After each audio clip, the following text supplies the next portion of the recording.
ocean of love. Spirit's journey, learning what we're here for. Here we are together, together in love. We are unity, teaching each other, reaching our hand out, touching our friend. We are unity, growing in wisdom, sharing our vision, growing in love. Spirit's journey, seeing the horizon, setting a course for living the truth. Spirit's journey, unity in motion, sailing on the ocean of love.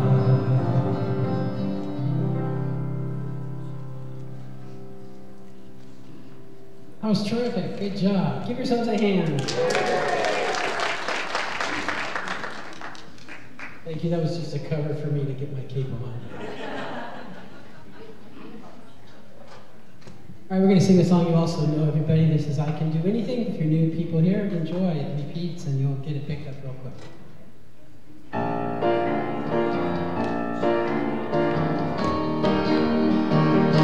Well, I can do anything I make up my mind to do. I've got a thing inside that I was designed to do, and nothing can hold me back if I don't want it to, 'cause I can do anything I make up my mind to do. 'Cause if I can think, then I can dream. What I can dream, I can believe. When I believe, then I will see. I can do anything. Anything. Well, I can be anyone that I decide to be.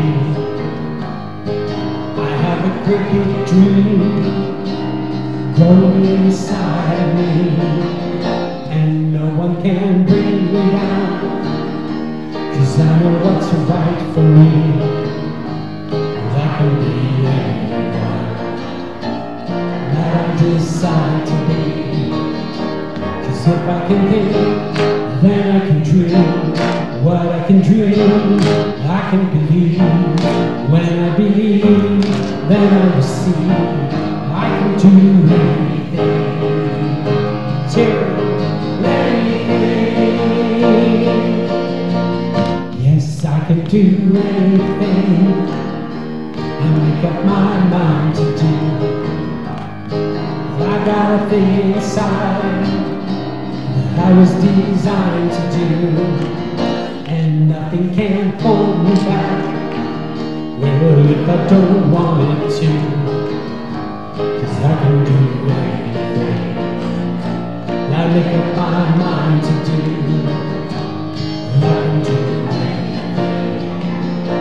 I make up my mind to do.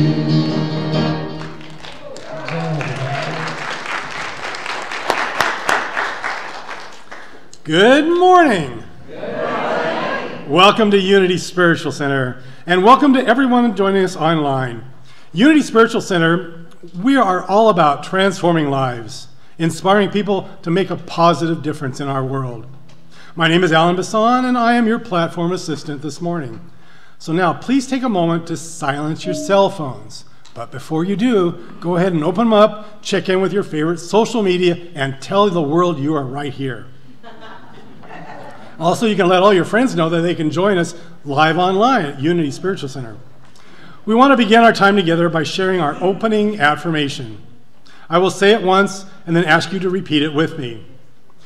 There is only one presence and one power active in my life and in the universe, God the good. Together?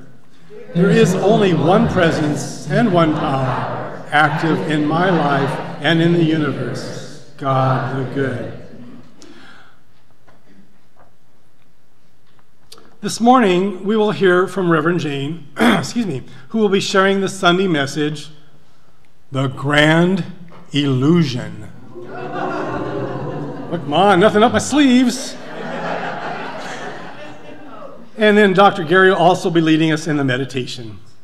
We are blessed musically this morning by Sean and Tawny Wright, as also and our Unity Choir. Let's all now stand and sing our community song, Sacred Love.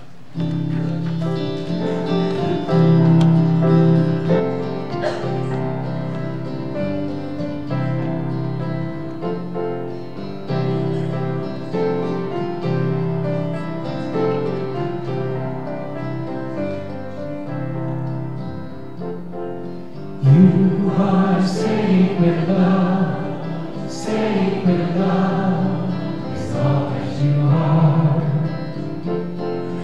You are sacred love, sacred love is all that you are.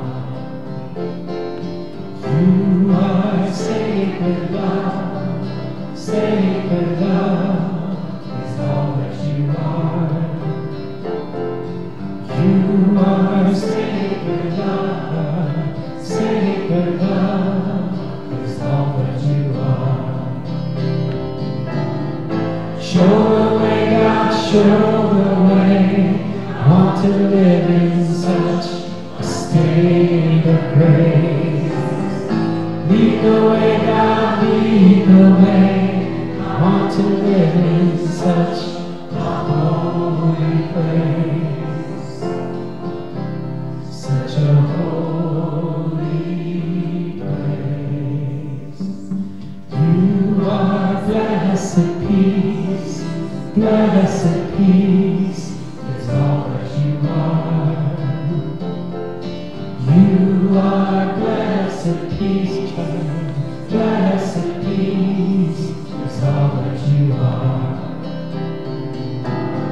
Show the way, God, show the way.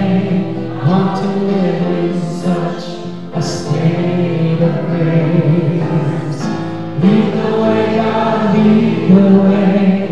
Want to live in such a holy place.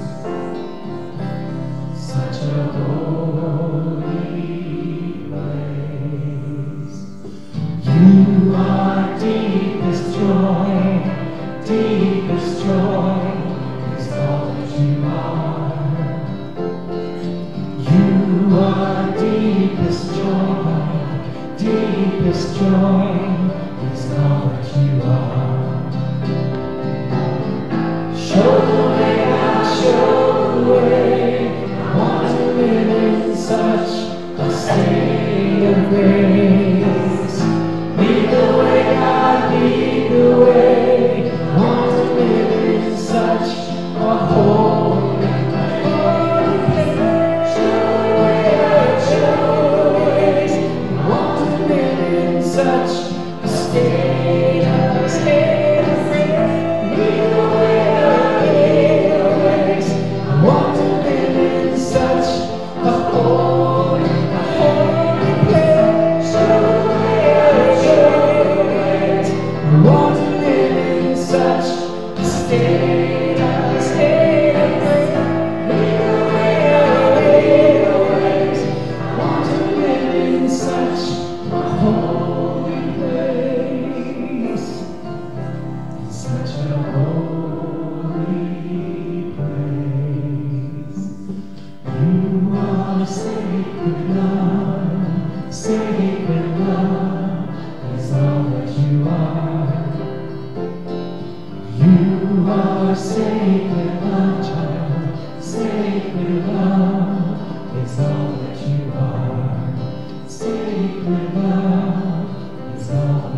Good morning. My name's Linda Tweedy, and I will have your announcements this morning. And the first one is to call Gary up to make the first announcement. All right, so the staff has asked me to make this announcement because I told them what I wanted them to announce, and they said you should do that. Do I have to repeat that? Okay, so I'm up here because I've asked the staff to do an announcement, and they thought what I had to share was so great and coherent, they said you should do it yourself. So how many of you are actually receiving our weekly updates, constant contact updates? Raise your hand. And how many of you did not raise your hand? Okay, so all of you who have smartphones and have not raised your hand, please get out your smartphone right now and text 22828 into your smartphone, and then just to the message Unity Spokane, and then hit send. And what will happen is that you'll receive a message from our system that says, hello, please reply with your email address, and we'll keep you posted with our weekly update. Thank you, Unity Spiritual Center Spokane. And that is all my announcement. Oh, okay, so the last thing that Jane wanted me to slide into the announcements, which we don't allow other announcers to do, but we did want to mention that yesterday at our home we hosted an all-day chaplains training, and we had 17 folks from our unit community who are dedicated to this very important ministry. And so if you're involved in the chaplaincy program, could you please stand so we can appreciate you? All right, way to go. Thank you so much for your service. Okay, now it's my turn. Island of Sanity. Are you ready to widen your circle of compassion and become an evolutionary in order to help a kinder world into manifestation? Yes. Are you willing to share your gifts and talents to create islands of sanity that aid in shifting to a new paradigm of living? Yes. Then join Jane on March 2nd, April 6th, and May 18th at 10 o'clock, it's a Saturday, to explore the ways to create a kinder, more compassionate world. Please watch the video on our blog prior to the meeting, unityspokane.org/blog. Meditation class with Mary True is going to start again in March, Wednesdays at 6:30 again. The annual meeting is next Sunday at 1 o'clock. Childcare will be provided, and there will be a lunch at 12:30 benefiting the YOU Scholarship Fund. Page 2. Soul to Soul fundraising event. The Soul to Soul organization was established by Harriet Jacobson in 1993 when she provided shoes and socks to children at Crosswalk. Last year, Soul to Soul provided a pair of socks and shoes to 1,484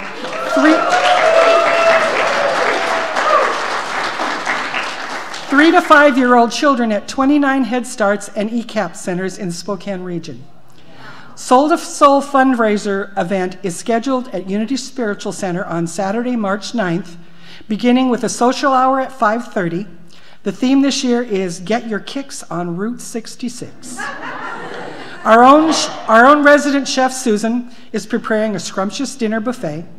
Live performances will sing their renditions of songs from the 50s and 60s during the evening of fun and friendship. Tickets are purchased for $30 each and will be available after each service through March the 3rd. Come and join us for an evening of mood, music, and menu of Route 66. And now I need, I think, Liz again to do another announcement.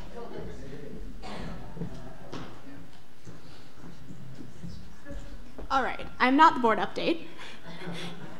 Kiss the Pig is, there's a slide back there a little bit, but March 3rd, in just a few weeks, we have our Kiss the Pig fundraiser. We're bringing it back after 5 years. It's a lot of fun. You gotta vote with your dollars for the people we have running to kiss a pig. Yeah, some people want to, some people don't. No!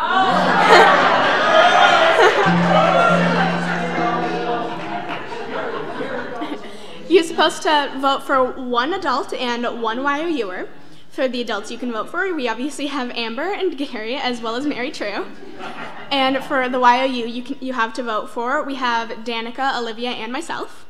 So vote with your dollars. The money goes towards funding to be able to go to all of our YOU events. It's very important to us.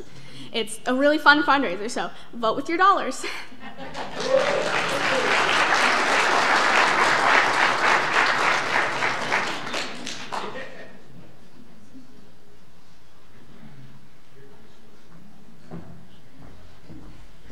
Good morning. My name is David Lineweber, and I am your board chair for another few weeks here. And so this will be my last board update in front of you guys. And there are a few things that I'd like to relate to you about my experience on the board and some thoughts I have in leaving and passing the torch to someone else. So this is the, I think, 5th time I've been on a Unity board. I started here 35 years ago on our board. That was my first time. I was about 25 years old at the time. And I've been on the board at here, obviously, Unity Port Townsend, Unity Bremerton as well.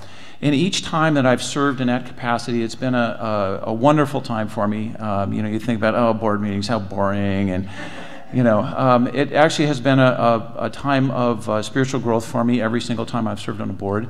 And so I would encourage those of you who have become governing members to think about serving on the board in the future, and those of you who are community members to think about becoming governing members so you can serve, because it's an essential function that we have to run this church. And it's not just money and hiring and firing ministers. I mean, that's a part of it.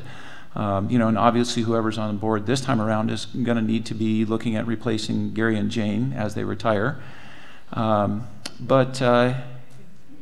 The members of the board are hopefully the ones that set the energy tone for the church, the ones that are you know, holding the light of where we're going and holding the light of that vision.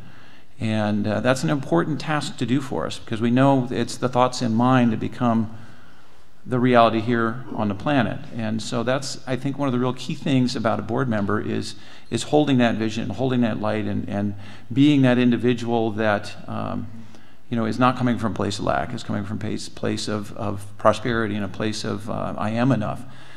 And so you know, think about doing that service.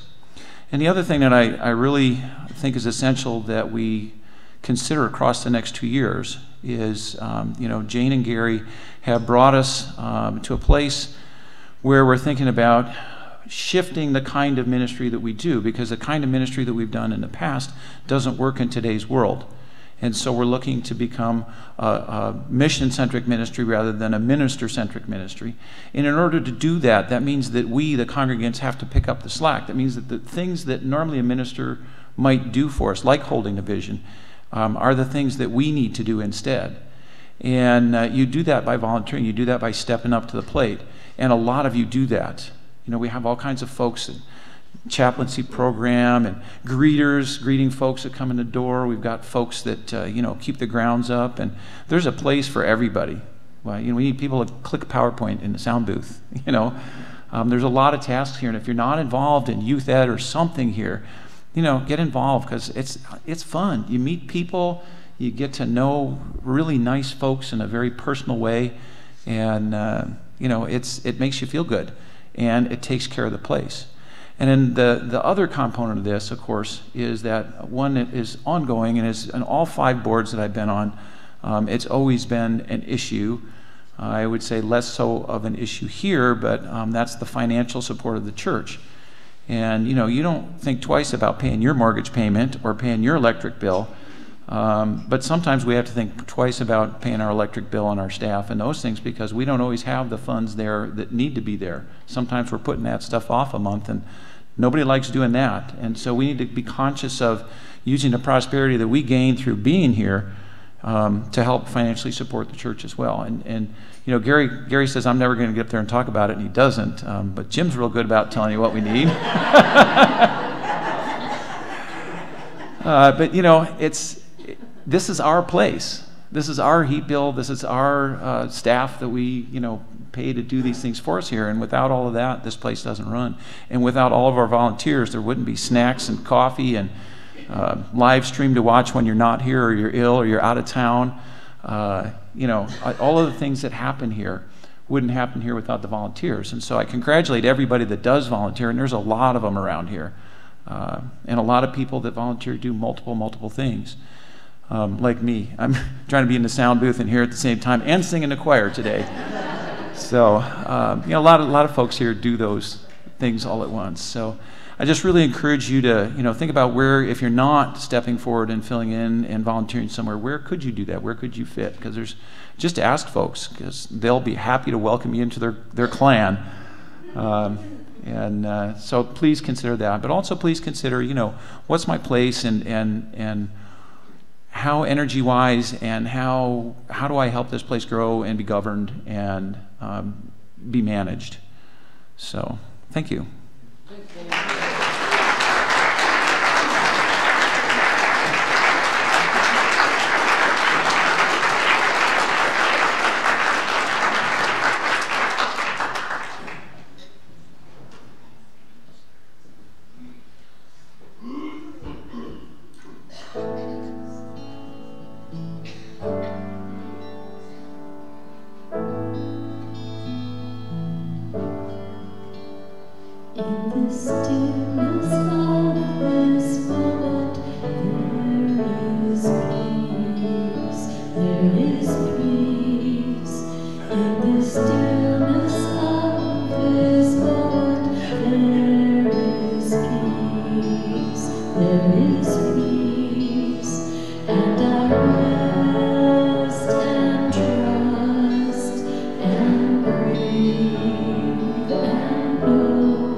Let us begin by focusing our awareness on our heart space, just right at the very center of your chest.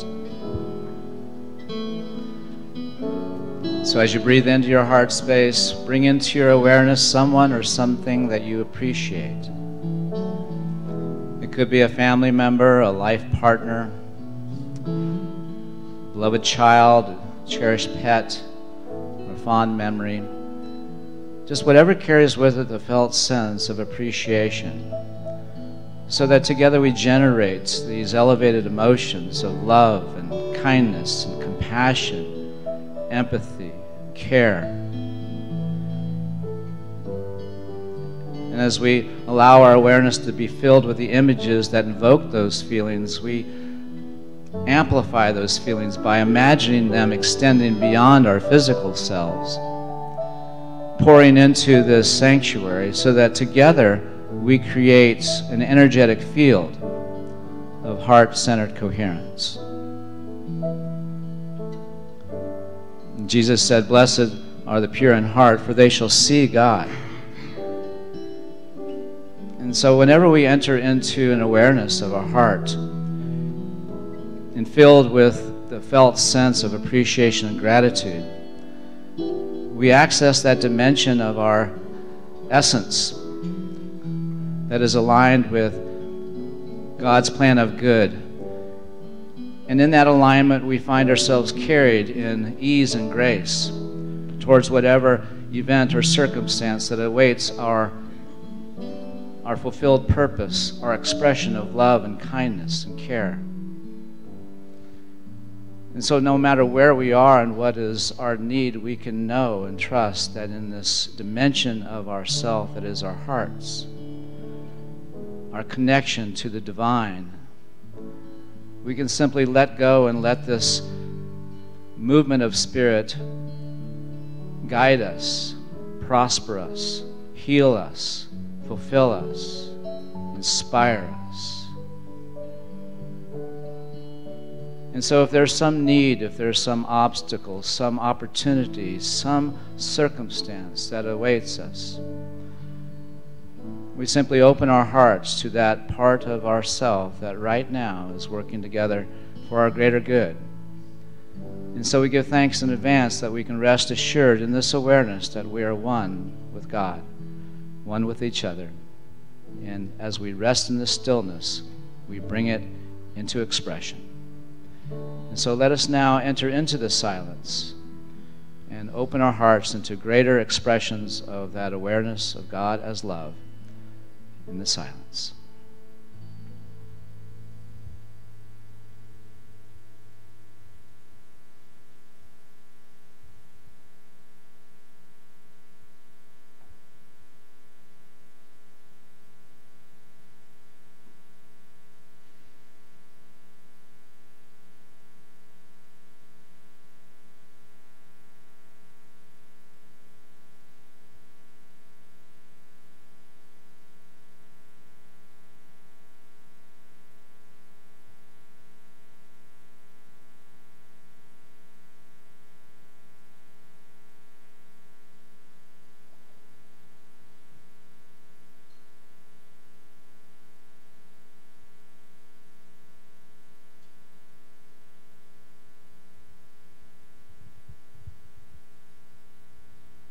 Breathe in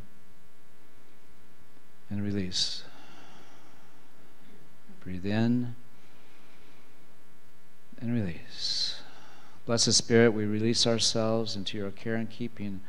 With our hearts opened and our minds clear, we open ourselves to the greater expression of who and what we have come here to be, as it gives our expression to your presence and activity in life. We give thanks. And so it is.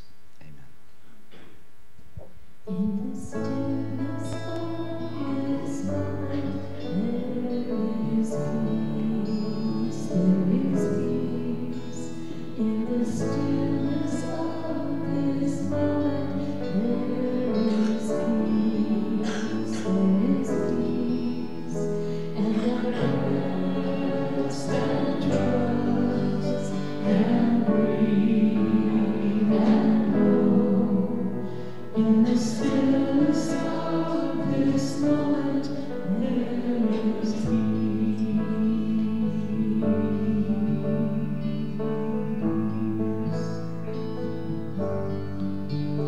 In the stillness of this moment, there is love, there is love. In the stillness of this moment, there is love. And I rest and trust and breathe and know. In the stillness of this moment, there is love.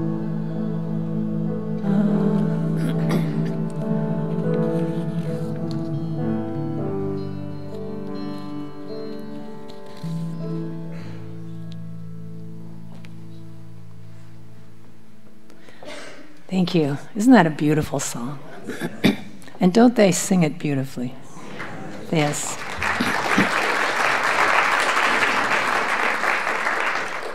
Love your harmonies. Well, good morning. Good morning. There was a song out in the 1970s by a rock band named Styx. Any Styx fans in the room? And the song was called The Grand Illusion. Welcome to the Grand Illusion.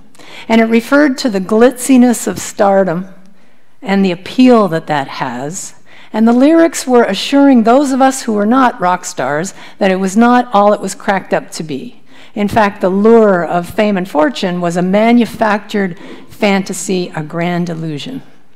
And I remember once reading that Jim Carrey, when he was interviewed, he said, "I wish everyone could experience being rich." No more board updates this morning. "I wish everyone could experience being rich and famous so they would see it's not the answer to anything." So it's not what it looks to be. And it's different from the inside out. And so my talk title this morning is The Grand Illusion, but I'm not referencing stardom per se. I'm talking about the illusory shininess of life out there, the outer trappings, the greener on the other side kind of thinking.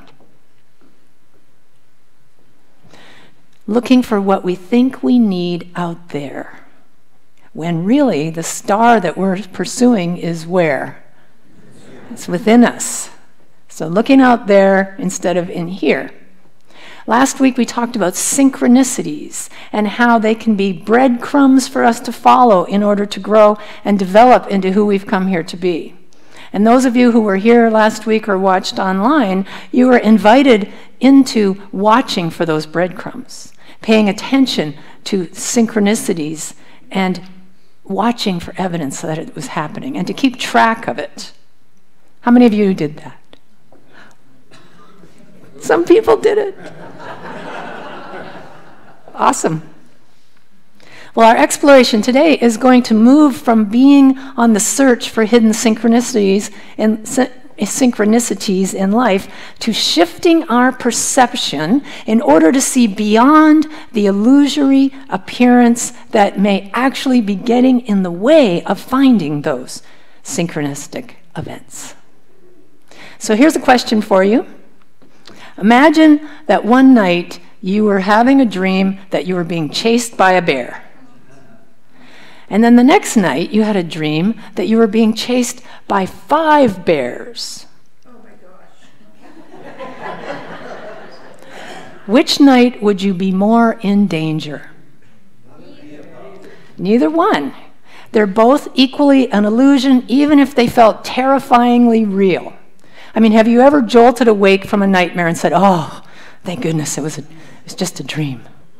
And yet, minutes before, you were experiencing something so real to you that it caused a fight or flight reaction in the body. Is that right? Yes. But, so what if all of the metaphorical bears that we're fearful of are equally an illusion, made up by the mind? A grand illusion, a dream. Can you imagine such a thing? In Hinduism, physical existence is called Maya, meaning illusion. And the Buddha awakened from it. He saw through the illusion. He saw that believing it was the cause of suffering. In the Toltec native tradition, they refer to this illusory world as the dreaming. The dreaming. And if any of you have read the 4 Agreements, which comes out of that, they provide you with a sort of a plan of how to awaken from that dream. In the Aboriginal world, their teachings, they teach that we are caught up in what they call dream time. And this is some Aboriginal art that is called dream time. So there's this sense of being asleep. In the book of Genesis, it says that Adam fell into a deep sleep. Nowhere does it say he woke up. You can look for it in there. It's not there. What if we're all still sleeping? You see? Ooh, yes. So if we look at all of these scriptural and mythological and indigenous stories through a metaphysical eye, we see that there's a message for us on our spiritual journey, and it has to do with awakening.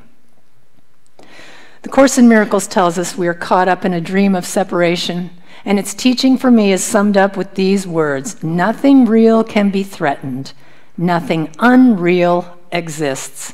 Herein lies the peace of God. Nothing real can be threatened, nothing unreal exists. There's sort of a zenness to that, isn't there? And that statement can turn our life upside down. It can just turn our thinking upside down. Because when we look around, it seems that there is much that can be threatened. Our health, our bodies, our families, our homes, our jobs, lots of things.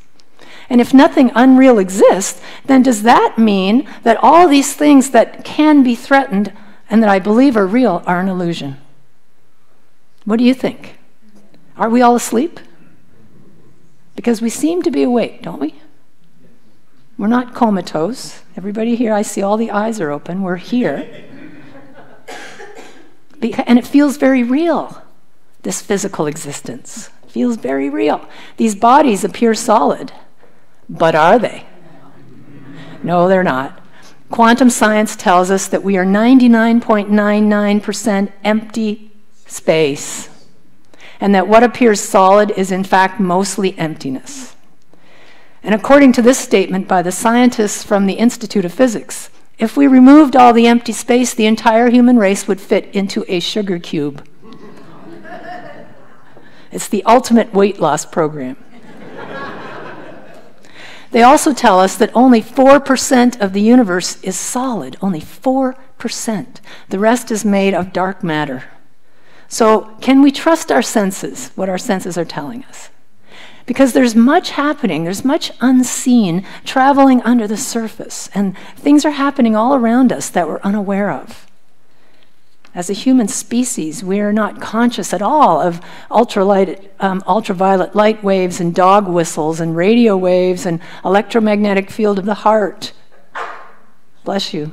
None of them are detectable by human senses, and yet they're very much in existence.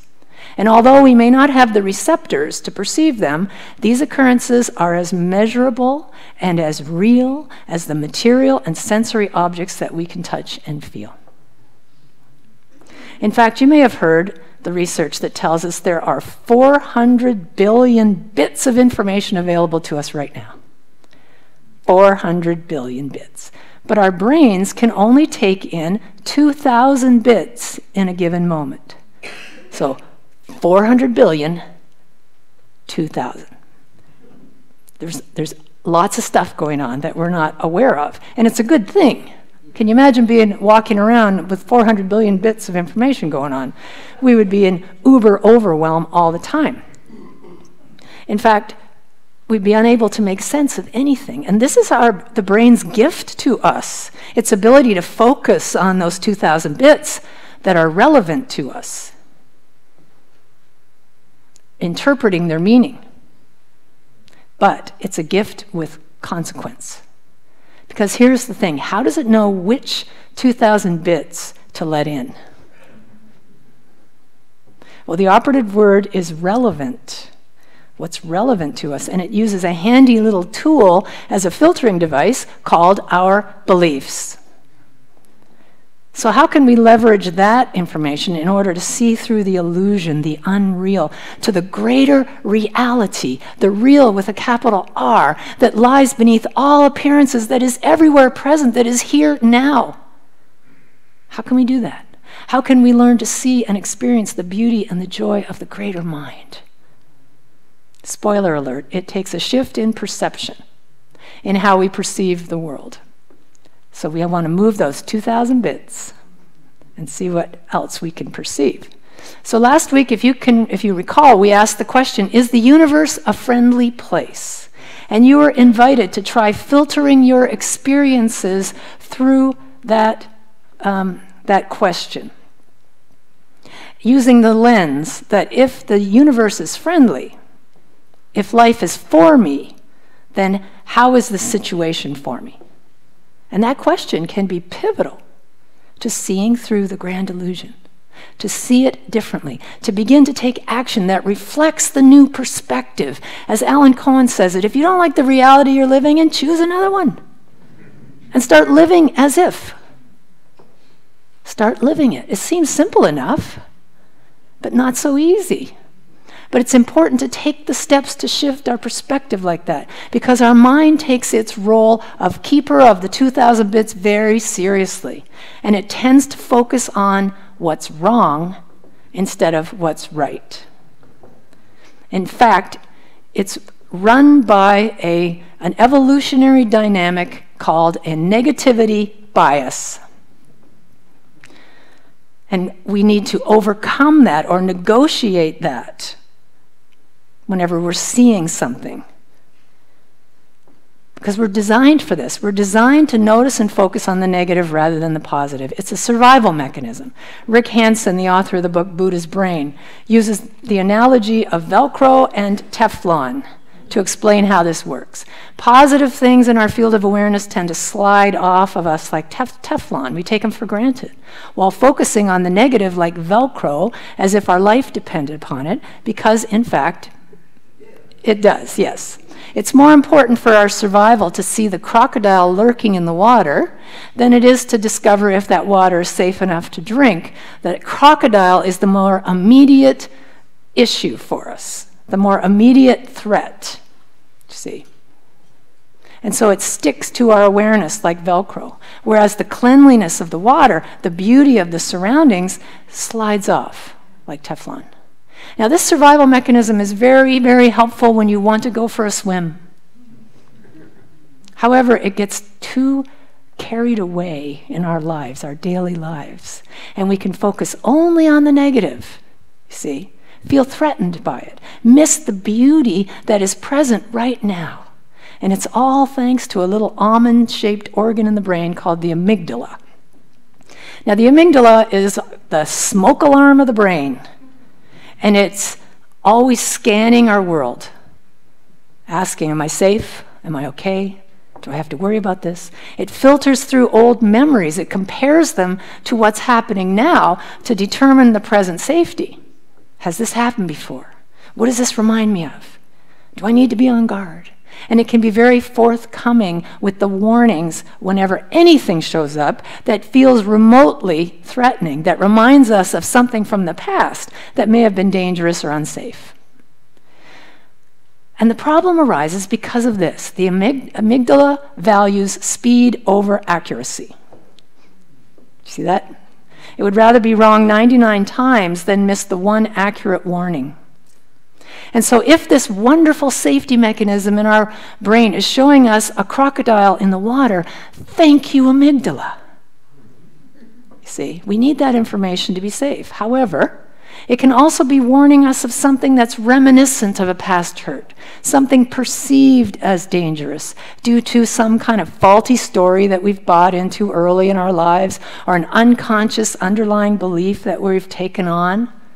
And this is what can get in the way and keep us locked in the grand illusion. And the 2,000 bits that are let into our awareness will furnish ample evidence for us to back up these beliefs. You know what I'm talking about? And we won't even know we're doing it. In fact, if some evidence comes in front of us that disconfirms a belief that we have, it will slide off us like Teflon. It's gone. So we can live in a bubble where our beliefs just keep getting reconfirmed for us. And we see this played out all the time in social media bubbles, don't we? Yes, there's an algorithm that brings us more of what we pay attention to, what we focus on. Have you ever had this show up on your computer screen? Customers who bought this also bought this. Maybe you want it too. It's insidious. My Amazon, whenever I go to Amazon, it's just giving me all these wonderful things to choose from, and Gary will tell you I often say yes to those.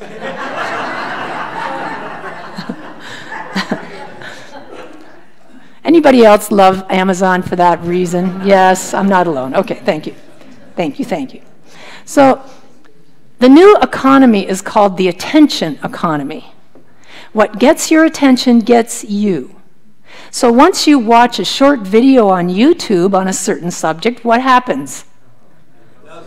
Oh man, they just line up for you, don't they? And you don't even have to click on them. They just start. Here's the next one. Here's the next one. And do you see what that can do for us? Because we can end up going down a road that is confirming for us exactly that what we're focusing on is true. Here's more evidence.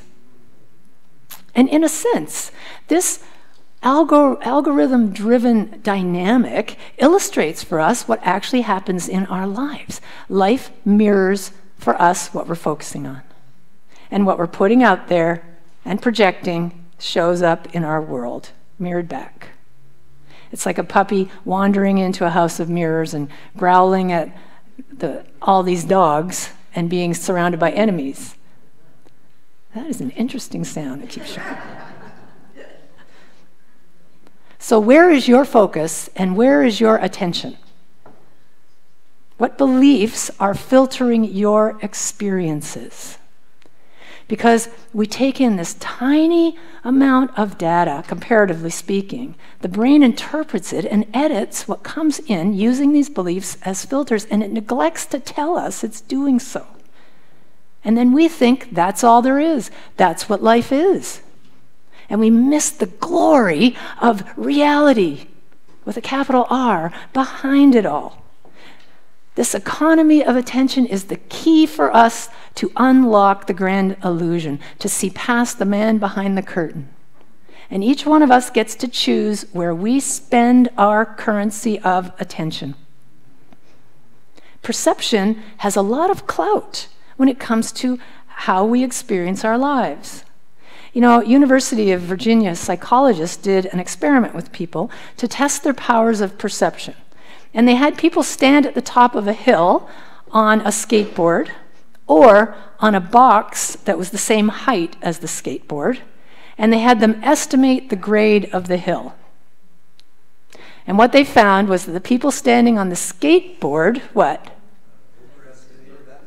They estimated the grade to be way steeper than the people standing on a box that was solid. They also had people kicking a soccer ball trying to get it into the goal. The people who were successful estimated the goal as much larger than the unsuccessful participants. Makes sense. So there's a difference between what we see and what our internal state is that affects us, that affects what we see. Do you see it? A difference between what we see and what is. And it's that inner state that affects what we see. So knowing this, how do we want to spend our attention currency in such a way that benefits our lives? That's the goal here. Well, as the spiritual teacher Gurdjieff would often say, to escape from prison, you must first acknowledge that you are in prison, otherwise escape is impossible. So awareness is the key. Awareness is the number one key. And we begin by becoming aware of where our attention economy is focused. We start to catch ourselves, catch our minds when, our mind when it starts making up stuff. You know what I'm talking about here? Prattling on, chattering away, taking us down an illusory path, making up stories like the most accomplished best-selling fiction writer ever. So question your thoughts, number one. Question your thoughts, because that commentary takes up all the room in our awareness and it doesn't tell the truth. It truly does not. It's being run by a negativity bias to keep us safe with the algorithm dictated by our beliefs. And how do we know when we're stuck in limiting beliefs? Here's how. Our experience will bear it out. If I have a desire and a goal to have a fit, healthy body, but have self-sabotaging actions that thwart that goal, there's a clue. There's a clue, there's a belief lurking in there that is secretly leading the way. If we have a goal, but we have a conflicting belief, even though it's unconscious, the belief will win hands down every time. So that's a clue for us to pay attention to that. And when we do pay attention to it, we can catch ourselves in the middle of any negativity biased behavior. We can question what our mind is telling us. And you know how we do that? By consciously shifting to the heart. The heart knows. The heart knows the truth. It's through the heart that we awaken from this 2000-bit grand illusion. But we have to be willing to see it differently, to spend time in the silence, asking for direction and guidance. We have to say yes to spending our currency of attention, not listening to the news crawl of doom that's going through our minds, but the intuitive wisdom of the heart. It's our divine birthright for this, as expressions of the one presence, as inlets and outlets of spirit, thinking centers in divine mind. It is our birthright to have access to this. And the heart plugs us in to that universal database of divine wisdom within us. Isn't that cool? It's the best. And the heart will not steer us wrong. If the amygdala is warning us of a crocodile in the water, the heart won't tell us to dive in and wrestle it. We can trust its counsel. It's always a nudge in the direction of love. Ludwig Born, 19th century political writer, said this: "Losing an illusion makes you wiser than finding a truth." Think about that. When the illusion slides away, the truth is there already.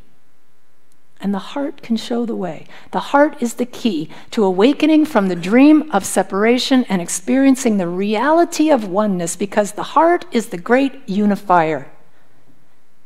We carry around the antidote to the grand illusion. Turn to the person next to you and say, "Your heart is the antidote."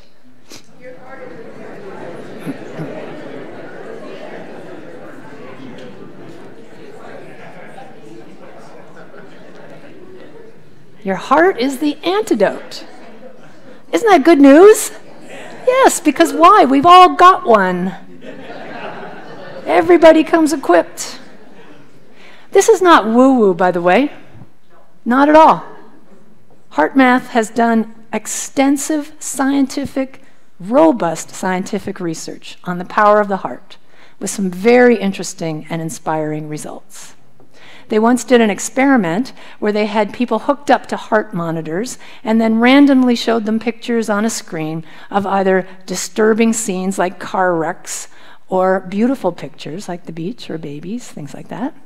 And there was no predictable order as to what kind of picture was being shown or the pattern of timing in between. It was completely random. And this was their prediction. They predicted that when someone was shown a disturbing picture, there would be a certain stress-related response in the heart. And that when they saw a beautiful picture, they would have a positive reaction. They were hooked up to heart monitors. And they were absolutely right. That's exactly what happened. What they were not expecting, though, was that the heart would have the correlated response prior to being shown the picture.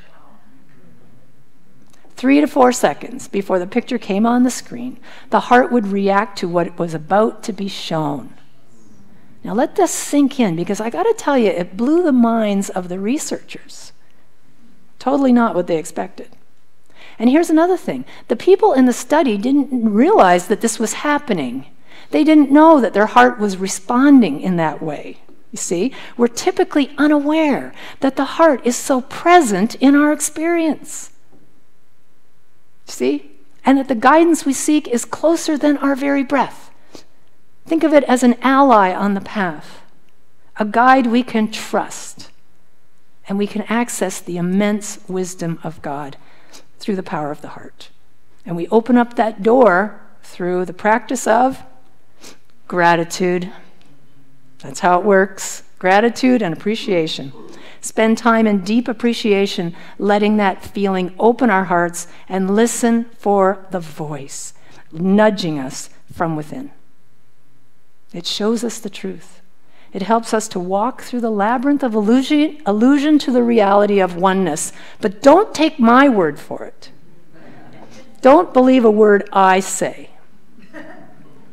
If we want transformation in our lives, we don't want to just give lip service to these principles. We want to prove them. Are you up for proving this? Yes. All right, so here are some simple steps to help awaken from the dream of separation. I need a magic wand when I do that. This week, I invite you to become aware of the negativity bias that may be running your life. Become aware of when it's showing up. And when the commentary is racing through your mind, take a moment to step back and question your thoughts. Question them. Thank the amygdala for its tireless guarding duty. Then go to your heart. Feel appreciation. Let it grow and expand, and ask your heart what the truth is, and listen with gratitude. Are you up for this? Yes. Nothing real can be threatened. Nothing unreal exists. Herein lies the peace of God. So it is.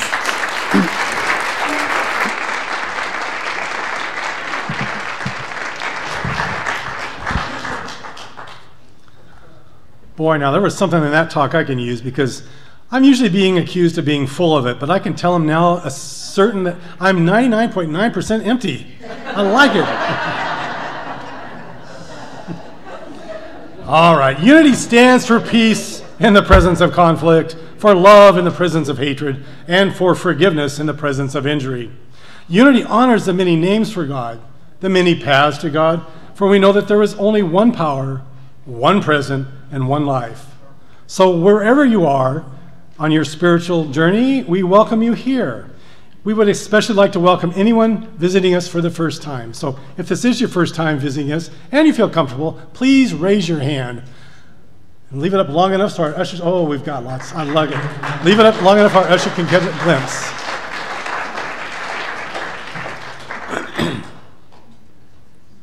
On the outside of the packet that you'll receive, there's a form you can fill out to be added to our mailing list for our weekly e-news update and our quarterly newsletter. If you are interested, please fill it in and drop it in the love offering basket as it comes by, instead of feeling obligated for a donation. Also, after the service, you can take that packet to our barista stand and you can get a free beverage of your choice. And then you can take it to the bookstore and get a CD of today's talk. If you have any questions, you can ask any of the members of our welcome team. They're the ones that are wearing yellow scarves. Want to flash a yellow scarf around so they see it? Anybody? I know there's yellow scarves out there. So they're all on the welcome team today. All right. Actually, they're all wearing blue robes. They're all covered up with blue robes. I got it. So if you did not get a name tag when you entered this morning, and there's going to be one in the seat back in front of you, go ahead and fill it out, because after the service in our fellowship hall, it'll help people get to know you. We would also like to welcome our millions of viewers online. Thank you all for joining us. We see you out there. Hi, Harriet. Now it's time to welcome and greet each other with a handshake, a hug, a high five, a namaste, or everybody knows my personal favorite, a curtsy. Right on. Let's go with our welcome song. Way to go. Please stand if you can, everybody. That would be great. We'd love to have you stand.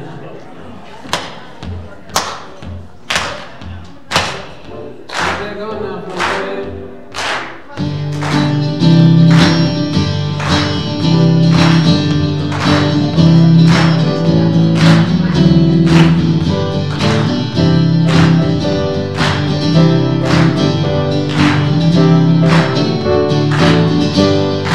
We are gathering song, welcoming the wonders, opening the doors of spirit wide. We are walking into light, starting out together, journey through the miracles inside. We are gathering in song, welcoming the wonders, opening the doors of spirit wide. We are walking into light, starting out together, journey through the miracles inside each other.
you know, started out together, journey through the miracles inside. We are gathering song, welcoming the wonders, opening the doors in the heart. We are walking together, started out together, journey through the miracles inside. Well, we are gathering, we welcome in that wonder. Opening the doors very wide, we're walking tonight. We're on a journey through the miracles inside.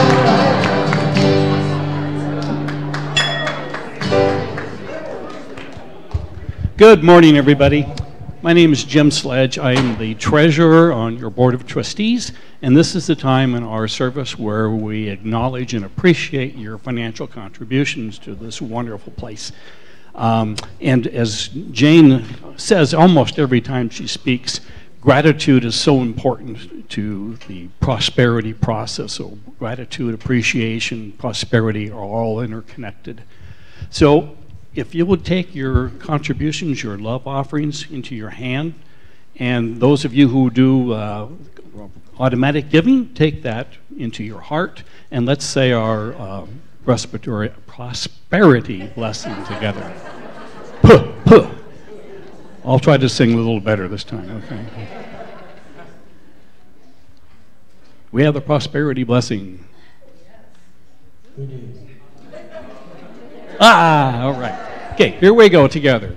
I know that my giving blesses and multiplies all that I am, all that I have, and all that I give and receive. I give thanks to the abundance that is mine to share. And so